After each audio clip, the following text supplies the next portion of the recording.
and I have a comfortable, stable job, or I had a comfortable, stable job. I was a senior director of engineering at VTech slash Leapfrog. My job was never going to be at risk, and they were never going to fire me because I was really the most critical person in terms of all of engineering operations and running the show there. So that also kind of pulled me back, right? There was no motivation for me to actually go out and put in extra effort to look for a job. And I was always finding excuses that there was a COVID and I wanted to finish up this one project. I didn't want to drop this project midway and then quit on my team and stuff like that. And then the COVID and then some personal issues at home. I think if I'm looking back, I feel that these are all excuses that I made myself not to push hard enough to look for a job. So that's where I was. So I could have continued to stay there and make 20,000, 30,000 more every year. But I did not see any growth, right? I did not see any growth. I was a senior director. Maybe I would become a VP in a year or two, but the responsibilities would not grow. There's nothing else that I could do in that organization because it was a small company. That's why I joined ECU.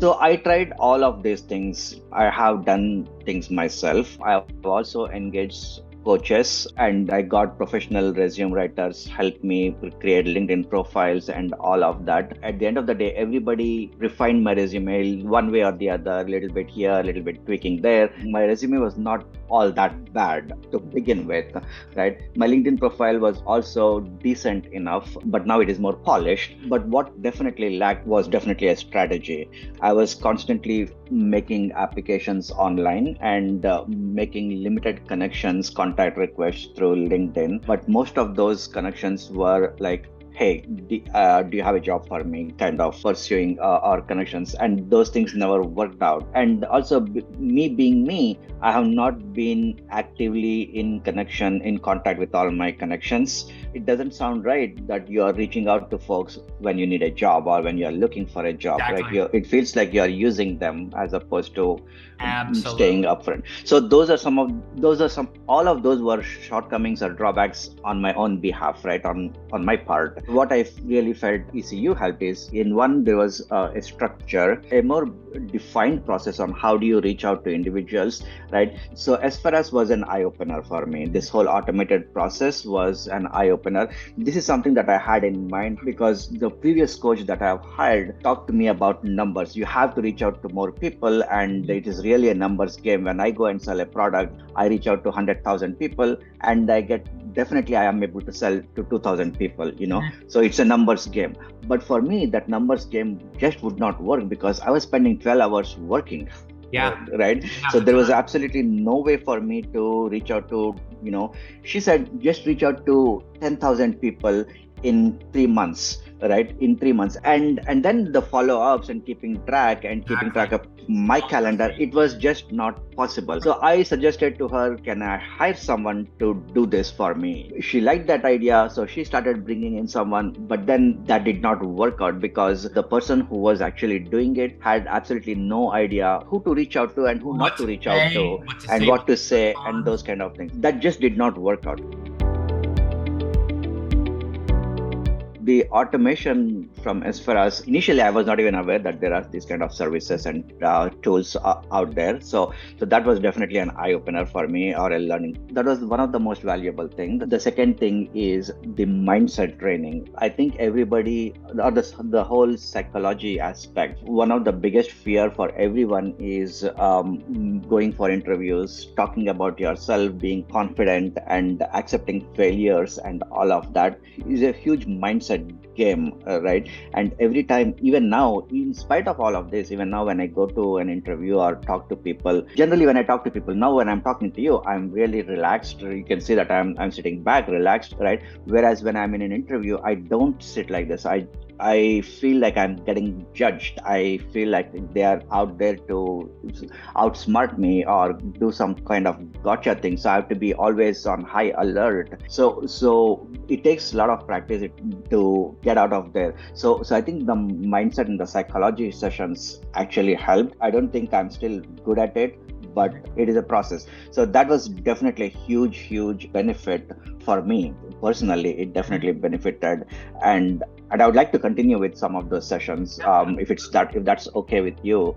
But I think everybody should understand, doesn't matter what skin color you have, you are brown or white or black. Everybody goes through the same mindset process. Everybody is scared of going to interviews and getting judged, and nobody likes rejections.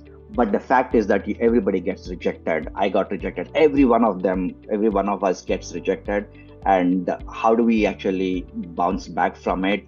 All of those things, we don't talk about those things. But I think it is helpful to encourage folks to talk about rejections also. You went for an interview.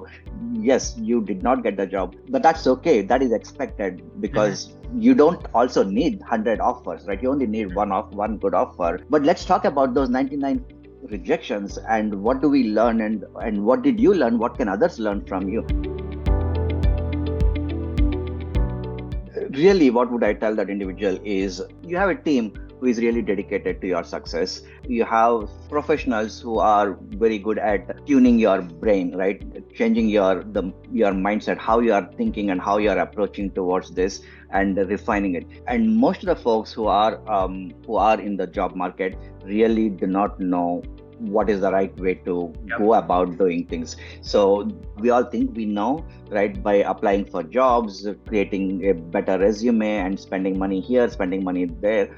But it's a lot more than that. So the other aspect I would say is just generally creating buzz and activity on LinkedIn by creating articles, sharing posts, and doing so. All of those, they are not just obvious. Nobody has documented this, or nobody talks about those things, right? But you guys actually created this process.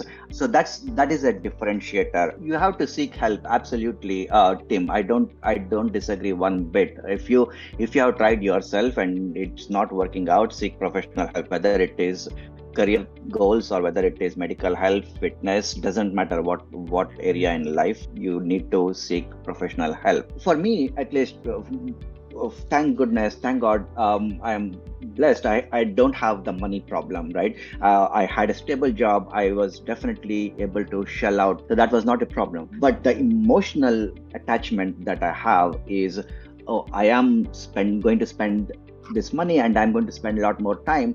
But what if I don't get another job in the next 6 months, right? So do I want to put myself through that emotional stress again?